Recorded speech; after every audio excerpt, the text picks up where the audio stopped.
ಸ್ನೇಹಿತರೆ ನಮಸ್ಕಾರ. ನಾನು ರವೀಂದ್ರ ಜೋಶಿ. ಪವನ್ ನಹಿ ಹೈ ಆಂಧಿ ಹೈ ಅಂತ ಹೇಳಿದರು ನರೇಂದ್ರ ಮೋದಿ ಪವನ್ ಕಲ್ಯಾಣ್ಗೆ, ಆಂಧ್ರ ಪ್ರದೇಶದ ಉಪಮುಖ್ಯಮಂತ್ರಿ. NDAನ ಸಂಸದೀಯ ಸಭೆ ನಡೀತಾ ಇತ್ತು. ಆವಾಗ ಪವನ್ ಕಲ್ಯಾಣ್ ಬರ್ತಾರೆ. ಬಂದಾಗ ಸಾದೋ ಹರಿಸಿ ಹೇಳ್ತಾರೆ ಅವ್ರ ಬಗ್ಗೆ, ಯಾವ ರೀತಿ ಇತ್ತ ಹಿಂದೂ ಧರ್ಮದಲ್ಲಿ ಬಿರುಗಾಳಿಯ ರೀತಿಯಲ್ಲಿ ಕೆಲಸ ಮಾಡ್ತಾರೆ, ಯಾವ ರೀತಿ ಅವರ ನಡೆ ಇದೆ ಅಂತ. ನಿನ್ನೆ ಅವರ ಹೇಳಿಕೆಯನ್ನು ನೋಡಿದಾಗ ಅದು ನನಗೆ 100ಕ್ಕೆ 100ರಷ್ಟು ದಿಟ್ಟಾಯಿತು. ಇವತ್ತೇನು ಇಲ್ಲಿ ಟೂಲ್ ಕಿಟ್ಗಳು ನಿರಂತರವಾಗಿ ನಡೀತಾ ಇದ್ದಾವಲ್ಲ, ಆ ಎಲ್ಲ ಟೂಲ್ ಕಿಟ್ಗಳಿಗೆ ಸ್ಪಷ್ಟವಾದಂಥ ಉತ್ತರವನ್ನು ಅವರು ಕೊಟ್ಟಿದ್ದಾರೆ. ಎರಡೇ ಎರಡು ಹೇಳಿಕೆಗಳನ್ನು ಕೊಟ್ಟಿದ್ದಾರೆ. ಆ ಎರಡೂ ಹೇಳಿಕೆಗಳು ಕೂಡ ಒಂದಕ್ಕಿಂತ ಒಂದು ಅದ್ಭುತ ಆಗಿದ್ದಾವೆ. ಅದ್ರ ಬಗ್ಗೆ ಆಮೇಲೆ ಮಾತಾಡ್ತೀನಿ. ಮೊದಲು ಒಂದು ಒಳ್ಳೆಯ ಸುದ್ದಿಯನ್ನು ತಮಗೆ ಹೇಳ್ತೀನಿ. ಏನಪ್ಪ ಅಂದರೆ, ಯುನೆಸ್ಕೋ ತನ್ನ 23ನೇ ಅಧಿವೇಶನದಲ್ಲಿ ಸಭೆಯಲ್ಲಿ ನಮ್ಮ ಹಿಂದೂ ಧರ್ಮದ ಭಾಳ ಮುಖ್ಯವಾದಂಥ ಸಂಭ್ರಮಯುತವಾದಂಥ ಹಬ್ಬ ಇದೆಯಲ್ಲ ದೀಪಾವಳಿ, ಅದನ್ನು ಪಾರಂಪರಿಕವಾದ ಹಬ್ಬ ಅಂತ ಸೇರಿಸ್ಬಿಟ್ಟಿದೆ. ಧರೋಹರ್ ಅಂತ ಹೇಳ್ತಾರೆ ಅದಕ್ಕೆ. ನೋಡಿ, ಈಗಾಗಲೇ ಕುಂಭಮೇಳ ಅದರಲ್ಲಿತ್ತು, ದುರ್ಗಾ ಪೂಜೆ ಇತ್ತು, ಗಡ್ಬಾ ಇತ್ತು, ಯೋಗ ಇದೆ, ವೇದ ಪಠಣ ಇದೆ, ಆಮೇಲೆ ರಾಮಲೀಲಾ ಇತ್ತು. ದೀಪಾವಳಿಯನ್ನು ಸೇರಿಸ್ಬೇಕಾದ್ರಲ್ಲಿ ಅಂತ ಈ ಹಿಂದಿನ 2023ರಿಂದ ಯುನೆಸ್ಕೋ ಹೇಳ್ಕೊಳ್ಳಾಗ್ತಾ ಇತ್ತು. ಈ ಬಾರಿ ಅದು ದೀಪಾವಳಿಯನ್ನು ವೈಶ್ವಿಕವಾಗಿ ಇದನ್ನು ಸಾಂಪ್ರದಾಯಿಕವಾದಂಥ ಹಬ್ಬ ಇದಂತ ಡಿಕ್ಲೇರ್ ಮಾಡಿ ಆಯಿತು, ಘೋಷಣೆಯನ್ನು ಮಾಡಿದೆ. ನೋಡಿ, ನೀವು ಯುನೈಟೆಡ್ ಅರಬ್ ಎಮಿರೇಟ್ಸ್ಗೆ ಹೋಗಿ, ಅಲ್ಲಿ ಯೋಗದ ಪಾಠ ಇದೆ ಸ್ಕೂಲ್ನಲ್ಲಿ. ಸೌದಿ ಅರೇಬಿಯಾಗೆ ಹೋಗಿ, ಅಲ್ಲಿ ಸ್ಕೂಲ್ನಲ್ಲಿ ಕ್ಯುರಿಕ್ಯುಲಮ್ನಲ್ಲಿ ಯೋಗ ಇದೆ ಮತ್ತು ಅವರಿಗೆ ಸರ್ಟಿಫಿಕೇಟ್ ಕೊಡಲಾಗತ್ತೆ. ಭಾರತದಲ್ಲಿ ಯೋಗ ಮಾಡುವಂಥ ಯಾರು ಹೇಳ್ರಿ? ಇಲ್ಲಿರುವಂಥ ಬಾಂಧವರಿದಾರಲ್ಲ, ಇದು ಹಿಂದೂ ಧರ್ಮದ್ದಿದು, ಇದರಲ್ಲಿ ಸೂರ್ಯ ನಮಸ್ಕಾರ ಇದೆ, ನಮಸ್ಕಾರ ಮಾಡೋದು ನಮ್ಮ ಪರಂಪರೆ ಅಲ್ಲ, ನಾವು ಯೋಗವನ್ನು ಮಾಡೋದಿಲ್ಲ ಅಂತ ಹೇಳಲಿಕ್ಕೆ ಲಕ್ಷ ಲಕ್ಷ ಜನ ಸಿಗ್ತಾರೆ. ಯಾವುದು ನಮ್ಮ ಪರಂಪರೆಯಾಗಿದೆಯೋ, ಯಾವುದು ನಮ್ಮ ಸ್ವಾಸ್ಥ್ಯವನ್ನು, ಮಾನಸಿಕ ದೈಹಿಕ ಸ್ವಾಸ್ಥ್ಯವನ್ನು ಇನ್ನಿಲ್ಲದ ಹಾಗೆ ಸರಿಯಾಗಿ ಇಡುತ್ತೋ ಅಂಥದ್ದೊಂದು ಯೋಗವನ್ನು ಯುನೆಸ್ಕೋ ಒಪ್ಕೊಳ್ಳುತ್ತೆ. ಆದರೆ ಭಾರತದಲ್ಲಿರುವಂಥ ಜಿಹಾದಿಗಳು ಇದನ್ನು ಒಪ್ಕೊಳ್ಳೋದಿಲ್ಲ. ಮಜಾ ಅಂದರೆ, ನಮ್ಮಲ್ಲಿ ರಾಮಲೀಲಾ ಮಾಡಿದರೆ ಇನ್ನಿಲ್ಲದ ಹಾಗೆ ಗಲಾಟೆ ಮಾಡಲಾಗತ್ತೆ. ಅಲ್ಲಿ ಯಾಕೆ ಮಾಡಿದ್ರಿ, ಇಲ್ಲಿ ಯಾಕೆ ಮಾಡಿದ್ರಿ, ಧ್ವನಿವರ್ಧಕ ಯಾಕೆ ಹಾಕಿದ್ರಿ ಅಂತೆಲ್ಲ ಕೇಳ್ತಾರೆ. ಸೌದಿ ಅರೇಬಿಯಾದಲ್ಲಿ ರಾಮಲೀಲಾ ಆಗತ್ತೆ. ಯುನೈಟೆಡ್ ಅರಬ್ ಎಮಿರೇಟ್ಸ್ನಲ್ಲಿ ಸ್ವಾಮಿನಾರಾಯಣನ ದೇವಸ್ಥಾನ ಆಗತ್ತೆ. ನಮ್ಮಲ್ಲಿ ಒಂದು ದೇವಸ್ಥಾನ ಮಾಡ್ಬೇಕಂದ್ರೆ 28 ವಿವಾದಗಳನ್ನು ಸೃಷ್ಟಿ ಮಾಡ್ತಾರೆ. ಭಾಳ ಸಂತೋಷ ಆಗಿದ್ದೇನೆಂದರೆ, ಈ ದೀಪಾವಳಿಯ ಬಗ್ಗೆ ಇತ್ತೀಚಿನ ವರ್ಷಗಳಲ್ಲಿ ಅದರ ಕಳೆಯನ್ನೇ ಅದು ಕಳ್ಕೊತಾ ಇದೆ. ಅದಕ್ಕೆ ಭಾಳ ನಮ್ಮ ಐತಿಹಾಸಿಕ ಪೌರಾಣಿಕ ಹಿನ್ನೆಲೆ ಇದೆ. ಶ್ರೀರಾಮಚಂದ್ರ ತನ್ನ ವನವಾಸವನ್ನು ಮುಗಿಸ್ಕೊಂಬಂದ ಆ ಸಂದರ್ಭದಲ್ಲಿ ಸಂಭ್ರಮಕ್ಕೋಸ್ಕರ ಆ ರೀತಿ ಹಬ್ಬವನ್ನು ದೀವಳಿಗೆಯ ಮೂಲಕ, ಅಂದರೆ ಪ್ರಣತಿಯಲ್ಲಿ ದೀಪವನ್ನು ಹಚ್ಚುವ ಮೂಲಕ ಆಚರಣೆ ಮಾಡಲಾಯಿತು. ಇಡೀ ಊರಿಗೆ ಊರೇ ದೀಪವನ್ನು ಹಚ್ಚಲಾಯಿತು. ಇಡೀ ಊರಿನಲ್ಲಿ ನಕ್ಷತ್ರಗಳು ಕಾಣಿಸ್ತಾ ಇದ್ವು ಶ್ರೀರಾಮಚಂದ್ರ ಬರುವಾಗ ಅಂತ ಪ್ರತೀತಿ ನಮ್ಮದಿರೋದು. ಆದರೆ ಇದು ಕಳೆಗುಂದಿದ್ದು ಯಾಕೆ ಅಂದರೆ, ಇದರ ಬಗ್ಗೆ ಇನ್ನಿಲ್ಲದ ಹಾಗೆ ಅದರ ಮೇಲೆ ಆರೋಪಗಳು. ಏನು, ನೀವು ದೀಪವನ್ನು ಯಾಕೆ ಹಚ್ಚಬೇಕು ಅಂತ ಒಂದಷ್ಟು ಜನ, ಯಾರು ಉದ್ಧವ್ ಠಾಕ್ರೆ ಥರದವರು, ಮುಂಬೈನಲ್ಲಿ ಯಾವುದೋ ಒಂದು ಅಪಾರ್ಟ್ಮೆಂಟ್ನಲ್ಲಿ ಹೊರಗಡೆ ಎಲ್ಲ ಪ್ರಣತಿಯನ್ನು ಜೋಡಿಸ್ತಾ ಇದ್ದಾರೆ, ರಂಗೋಲಿ ಹಾಕಿ ಪ್ರಣತಿಯನ್ನು. ಅಲ್ಲಿರುವಂಥ ಮುಸಲ್ರು ಗಲಾಟೆ ಮಾಡ್ತಾರೆ, ನಮ್ಮ ಅಪಾರ್ಟ್ಮೆಂಟ್ನ ಹೊರಗಡೆ ಯಾಕೆ ನೀವು ಹಚ್ಚಿದರೆ ನಿಮ್ಮ ಮನೆಯಲ್ಲಿ ಹಚ್ಚುಕೊಳ್ಳಿ ಅಂತ. ಉದ್ಧವ್ ಠಾಕ್ರೆ ಆ ಜಿಹಾದಿಗಳ ಪರವಾಗಿ ಹೇಳಿಕೆಯನ್ನು ಕೊಡ್ತಾರೆ ಮಹಾರಾಷ್ಟ್ರದಲ್ಲಿ. ಹಬ್ಬವನ್ನು ಮನೆ ಒಳಗಡೆ ಮಾಡ್ಕೊಳ್ಳಿ, ಹೊರಗಡೆ ಯಾಕೆ ಮಾಡ್ತೀರಿ ಅಂತ. ನೀವು ಹಾಗಾದರೆ ರಸ್ತೆಯಲ್ಲಿ ನಮಾಜ್ ಯಾಕೆ ಮಾಡ್ತೀರಿ ಅಂತ ನಾವು ಪ್ರತಿ ಸಲ ಕೇಳ್ತೀವಿ. ಯಾರಾದರೂ ಬಿಟ್ಟಿದ್ದೀರಾ? ಉಳಿದವ್ರಿಗೆಲ್ಲ ತೊಂದರೆ ಆಗುವ ಹಾಗೆ ನಮಾಜನ್ನು ಕೂಗ್ತೀರಿ, ಆಜಾನನ್ನು ಕೂಗ್ತೀರಿ. ಯಾರಾದರೂ ಇವತ್ತಿನವ್ರಿಗೆ ನಿಮ್ಗೆ ತೊಂದರೆ ಉಂಟು ಮಾಡಿದಾರ? ಹಿಂದೂಗಳ ಹಬ್ಬ ಬಂದ ಕೂಡ ಈ ಸಮಸ್ಯೆ ಉಂಟಾಗತ್ತೆ. ಒಂದನೇದು. ಎರಡನೇ, ಸುಪ್ರೀಂ ಕೋರ್ಟ್ ಹೇಳುತ್ತೆ, ಪಟಾಕಿಯನ್ನು ಕೇವಲ ದಿಲ್ಲಿಗೆ ಮಾತ್ರ ಯಾಕೆ ನೀವು ನಿಷೇಧ ಮಾಡಿದ್ದೀರಿ? ಇಡೀ ದೇಶಾದ್ಯಂತ ಉಳಿದ ಜನರದ್ದು ಉಸಿರಾಟ ಅಲ್ವಾ, ಅವ್ರ ಜೀವನ ಅಲ್ವಾ? ಹೀಗೆ ದಿಲ್ಲಿಗೆ ಮಾತ್ರ ನಿಷೇಧ ಸೀಮಿತ ಆಗಬಾರ್ದು, ಪಟಾಕಿ ನಿಷೇಧ ಇಡೀ ದೇಶಾದ್ಯಂತ ನಿಷೇಧ ಆಗಬೇಕು ಅಂತ ಸ್ವತಃ ಸುಪ್ರೀಂ ಕೋರ್ಟ್ ಹೇಳುತ್ತೆ. ನೋಡಿ ಯಾವ ರೀತಿ ನಮ್ಮ ಹಿಂದೂಗಳ ಹಬ್ಬಕ್ಕೆ ಎಲ್ಲ ಕಡೆಯಿಂದ ದಾಳಿ ಬರುತ್ತೆ ಅಂದರೆ, ಕೊನೆಗೆ ಇದರಿಂದ ಆಕ್ರೋಶಗೊಂಡಂಥ ಹಿಂದೂಗಳು ಸುಪ್ರೀಂ ಕೋರ್ಟಿನ ಅಣತಿಯನ್ನು ಮೀರಿ, ಅಂದರೆ ಅದು ತೀರ್ಪನ್ನು ಮೀರಿ, ಆದೇಶವನ್ನು ಮೀರಿ ದಿಲ್ಲಿಯಲ್ಲಿ 10 ಪಟ್ಟು ಹೆಚ್ಚು ಪಟಾಕಿಯನ್ನು ಹಾರಿಸ್ತಾರೆ. ಸುಪ್ರೀಂ ಕೋರ್ಟ್ ಏನು ಮಾಡ್ತೀವಿ? ಸುಪ್ರೀಂ ಕೋರ್ಟ್ ಅದರ ಮಾರನೇ ವರ್ಷ ಹೇಳುತ್ತೆ, 2024ರಲ್ಲಿ ಈ ರೀತಿ ಆಯಿತು. 2025ರಲ್ಲಿ ಹೇಳುತ್ತೆ, ನಾವು ಬೇಡ ಅಂದರೂ ದಿಲ್ಲಿಯಲ್ಲಿ ಪಟಾಕಿಯನ್ನು ಹಾರಿಸಿದ್ರು, ಆದ್ದರಿಂದ ನಮ್ಗೆ ಅವಮಾನ ಮಾಡ್ಕೊಳ್ಳೋದು ಬೇಡ, ಹಸಿರು ಪಟಾಕಿಯನ್ನು ಹಾರಿಸಿ ಅಂತ ಶುರು ಮಾಡ್ತಾರೆ. ಜನರಿಗೆ ಬೇಸರ ಆಗ್ಬಿಡುತ್ತೆ. ಎಷ್ಟು ಅಂತ ಇವ್ರ ಕಾಟವನ್ನು ತಡೆಯೋದು ನಾವು. ತಿರ್ಗಾ ಮುರುಗ ಒಂದಿಲ್ಲೊಂದು ಈ ರೀತಿಯಾದಂಥ ಕಿರುಕುಳವನ್ನು ಇವರು ಕೊಡ್ತಾ ಇದ್ದಾರೆ. ಪಟಾಕಿನ ಬೇಡ ಬಿಡು ಅನ್ನುವಂಥ ಅವಜ್ಞೆಗೆ ಹೋಗ್ಬಿಟ್ರು ಜನ. ಎಂಥ ಬೇಸರದ ಸಂಗತಿ ನೋಡಿ. ಇನ್ನು ಮುಂದೆ ಆಗಿರೋದಿಲ್ಲ.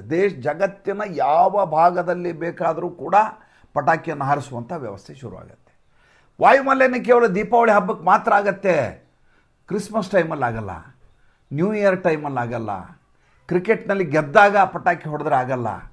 ನೋಡಿ, ಈಗ ಪಂಜಾಬ್ ಹರಿಯಾಣದಲ್ಲಿ ಒಂದು ದೊಡ್ಡ ಸಮಸ್ಯೆ ಇದೆ. ಏನಪ್ಪ, ಪರಾಲಿಯನ್ನು ಬೆಂಕಿ ಹಚ್ತಾರೆ. ಪರಾಲಿ ಅಂದರೆ ಏನಲ್ಲ, ಬೆಳೆ ಬಂದ ಮೇಲೆ ಬೆಳೆಯನ್ನು ಅದನ್ನು ದಂಟನ್ನು ಕತ್ತರಿಸ್ಬಿಡ್ತಾರೆ. ಕೆಳಗಡೆ ಕುಳೆ ಅಂತ ಉಳಿತು. ಉತ್ತರ ಕರ್ನಾಟಕದ ಕಡೆ ಕುಳೆ ಅಂತ ಕರೀತಾರೆ. ಕೆಳಗಡೆ ಉಳಿದಂಥ ದಂಟು ಭೂಮಿಯಲ್ಲಿರುವಂಥದ್ದು, ಮೇಲಿನ ಭಾಗ ಕತ್ತರಿಸ್ಬಿಟ್ಟಿರ್ತಾರಲ್ಲ, ಅದನ್ನು ಹಾಗೆ ಬಿಡಲಿಕ್ಕಾಗಲ್ಲ. ಮತ್ತು ಇನ್ನೊಂದು ಬೆಳೆಯನ್ನು ಬೆಳಿಬೇಕಲ್ವ, ಅದಕ್ಕೇನು ಮಾಡ್ತಾರೆ ಅಂದರೆ ಬೆಂಕಿ ಹಚ್ಚಿಬಿಡ್ತಾರೆ. ಇಡೀ ಗದ್ದೆ ಹೊಲನೇ ಬೆಂಕಿ ಹಚ್ಚಿಬಿಡ್ತಾರೆ. ಅದೇನಾಗುತ್ತೆ, ದೊಡ್ಡದಾದಂಥ ಧೂಮ ಉಂಟಾಗತ್ತೆ, ಹೊಗೆ ಉಂಟಾಗತ್ತೆ.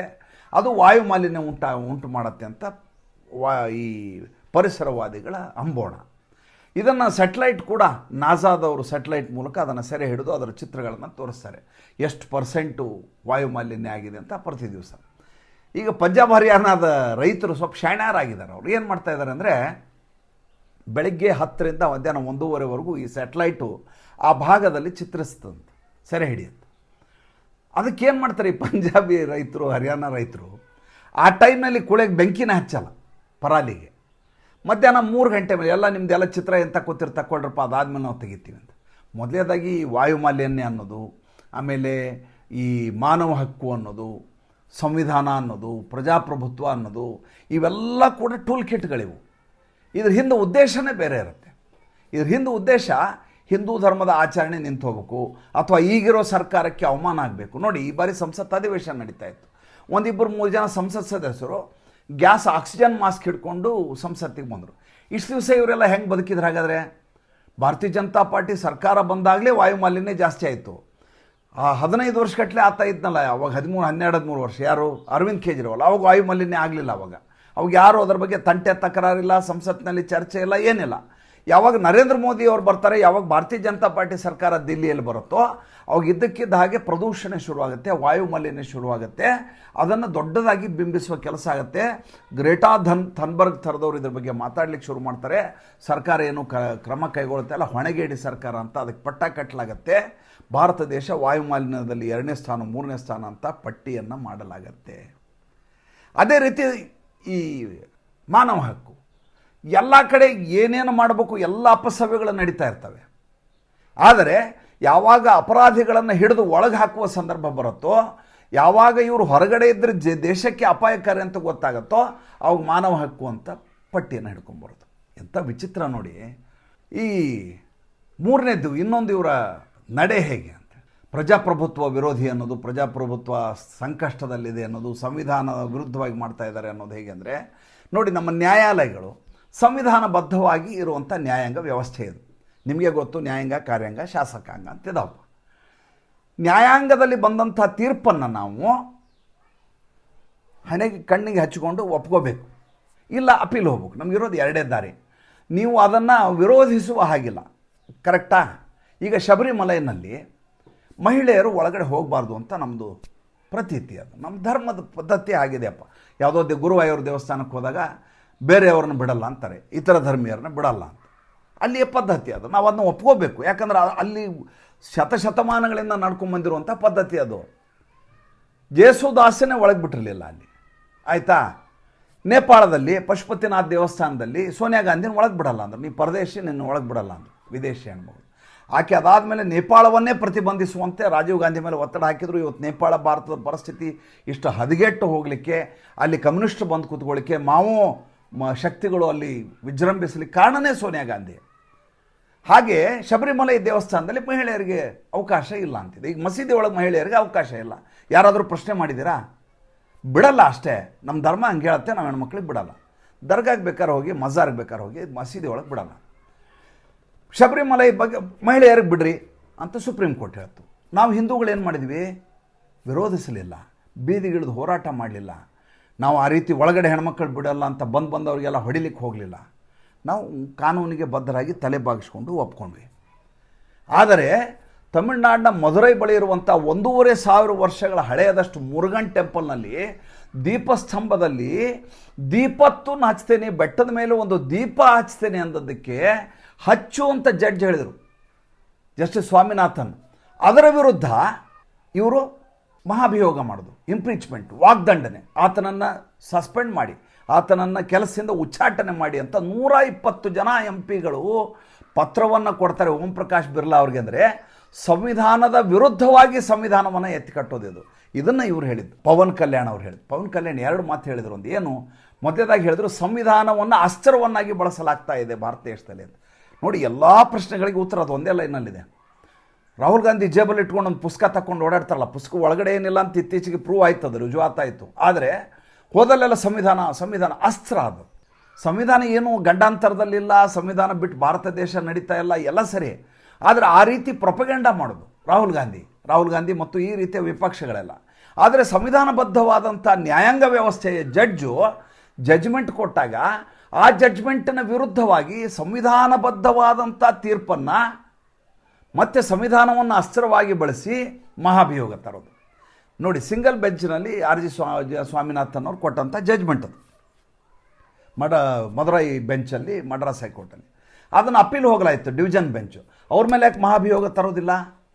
ನಾಳೆಗೆ ಸುಪ್ರೀಂ ಕೋರ್ಟಿಗೆ ಬರ್ತಾ ಇದೆ, ಡಿಸೆಂಬರ್ 12ನೇ ತಾರೀಕು ಇದೇ ಮೊಕದ್ದಮೆ ಇದೆ. ಅವ್ರ ಮೇಲೆ ಯಾಕೆ ಇಂಪೀಚ್ಮೆಂಟ್ ತರೋದಿಲ್ಲ? ಅಂದರೆ ನಿಮ್ಮ ಟ್ಯಾಕ್ಟಿಕ್ಸು ಇದನ್ನು ಬಳಸಿಕೊಳ್ಳೋದು, ಅಸ್ತ್ರವನ್ನಾಗಿ ಮಾಡಿಕೊಳ್ಳೋದು. ವಾಯುಮಾಲಿನ್ಯ, ಮಾನವ ಹಕ್ಕು, ಸಂವಿಧಾನ, ಪ್ರಜಾಪ್ರಭುತ್ವ ಎಲ್ಲವೂ ಕೂಡ ಟೂಲ್ ಕಿಟ್ ಆಗಿರುವಂಥ ಕಾಲಘಟ್ಟದಲ್ಲಿ ನಾವಿದ್ದೇವೆ. ಇದರ ಮೇಲೆ ಇನ್ನೊಂದು ಮಾತನ್ನು ಭಾಳ ಚೆಂದ ಹೇಳಿದರು ಪವನ್ ಕಲ್ಯಾಣ್ ಅವರು. ಅವ್ರು ಹೇಳ್ತಾರೆ, ಮುಸಲ್ಮಾನರು ಹೇಗೆ ತಮ್ಮ ಧರ್ಮದ ರಕ್ಷಣೆಯನ್ನು ಮಾಡ್ತಾರೋ ಹಾಗೆ ಹಿಂದೂಗಳು ಕೂಡ ಧರ್ಮ ರಕ್ಷಣೆ ಮಾಡುವುದನ್ನು ಕಲಿತುಕೊಳ್ಳಬೇಕು. ನೋಡಿ, ಮುಸಲ್ಮಾನರಲ್ಲಿ ಆತ ಜಡ್ಜ್ ಇರಲಿ, ಆತ ಪೊಲೀಸ್ ಆಫೀಸರ್ ಇರಲಿ, ಆತ ಒಬ್ಬ ಟೈಲರ್ ಇರಲಿ, ಆತ ಒಬ್ಬ ಶಿಕ್ಷಕನಿರಲಿ, ಒಬ್ಬ ಡಾಕ್ಟರ್ ಇರಲಿ, ಒಬ್ಬ ಇಂಜಿನಿಯರ್ ಇರಲಿ, ಆರ್ಕಿಟೆಕ್ಟ್ ಇರಲಿ, ಲಾಯರ್ ಇರಲಿ, ಆತ ದೇಶಕ್ಕಿಂತ ಜಾಸ್ತಿ ಧರ್ಮ ಅಂತಾನೆ. ದೇಶದ ಕಾನೂನನ್ನೇ ಒಪ್ಕೊಳ್ಳೋದಿಲ್ಲ, ಅದರ ವಿರುದ್ಧವಾಗಿ ಮಾತಾಡ್ತಾನೆ. ನನಗೆ ನನ್ನ ಧರ್ಮ ಮುಖ್ಯ, ಮಜಹಬ್ ಅಂತಾರೆ. ಮಜಹಬ್ಗೆ ವಾಸ್ತೆ ಹಮ್ ಕರೆಂಗೆ. ಹಿಂದೂಗಳು ಇವತ್ತು ಎಲ್ಲದಕ್ಕೂ ತಲೆಬಾಗಿಕೊಳ್ಳೋದ್ರಿಂದ ಈ ಸ್ಥಿತಿಗೆ ಬಂದು ನಿಂತಿದ್ದೀವಿ ನಾವು. ಪವನ್ ಕಲ್ಯಾಣ್ ಹೇಳಿದ ಮತ್ತು ನನಗೆ ನಿಜಕ್ಕೂ ಭಾಳ ಚೆನ್ನಾಗಿದೆ ಅಂತ ಅನ್ನಿಸ್ತು, ಅದಕ್ಕೋಸ್ಕರ ತಮ್ಮೆದುರು ಉಲ್ಲೇಖ ಮಾಡಿದೆ. ಮತ್ತು ಮುಂದಿನ ಸಂಚಿಕೆಯಲ್ಲಿ ಹೊಸ ವಿಷಯದೊಂದಿಗೆ ಬರ್ತೀನಿ. ಸಂಚಿಕೆ ಇಷ್ಟ ಆಗಿದರೆ ಲೈಕ್ ಮಾಡಿ, ಫಾಲೋ ಮಾಡಿ, ಶೇರ್ ಮಾಡಿ. ದಯವಿಟ್ಟು ನಮ್ಮ ಮುಕ್ತ ಪತ್ರಿಕೋದ್ಯಮಕ್ಕೆ ಆರ್ಥಿಕವಾಗಿ ಬೆಂಗಾವಲಾಗಿ ನಮಸ್ಕಾರ.